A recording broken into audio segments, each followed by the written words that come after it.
L'organisation non gouvernementale SAFOC, Southern Africa Free of Crime, Afrique Austale sans crime, dont le siège est à Johannesburg, a présenté aux médias en ces débuts du mois d'avril le résultat d'une enquête montrant que la corruption s'est aggravée dans 6 pays d'Afrique australe. L'enquête montre que la police est l'institution la plus corrompue dans cet ensemble d'États d'Afrique australe. Le rapport de SAFOC a été présenté à la presse en ces débuts du mois d'avril dans la capitale économique sud-africaine, Johannesburg. Il s'agit d'une étude basée sur près de 6000 entretiens individuels qui ont été effectués depuis près d'un an dans 6 États, en Afrique du Sud, le Malawi, la République démocratique du Congo, le Mozambique, la Zambie, la Namibie, l'Angola ainsi que le Zimbabwe. Selon l'enquête, 62% de personnes interrogées, dont 75% au Zimbabwe, considèrent que la corruption s'est aggravée depuis les 3 dernières années. 56% de personnes interrogées ont dû payer du bakshish dans les 12 derniers mois, dont 38% des Mozambicains, 34% des Congolais, 6%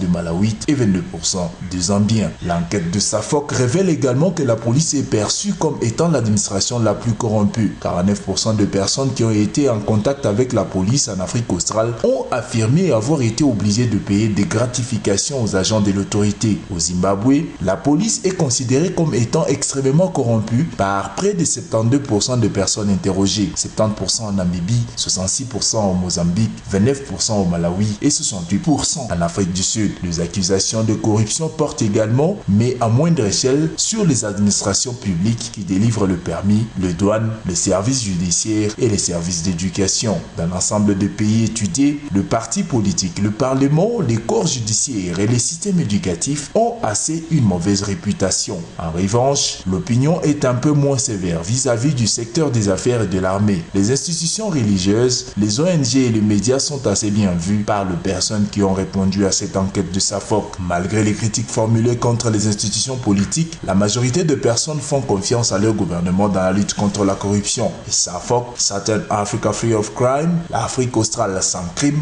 par ses objectifs, pense être capable d'aider d'une façon ou d'une autre à améliorer la situation en Afrique australe d'ici une année.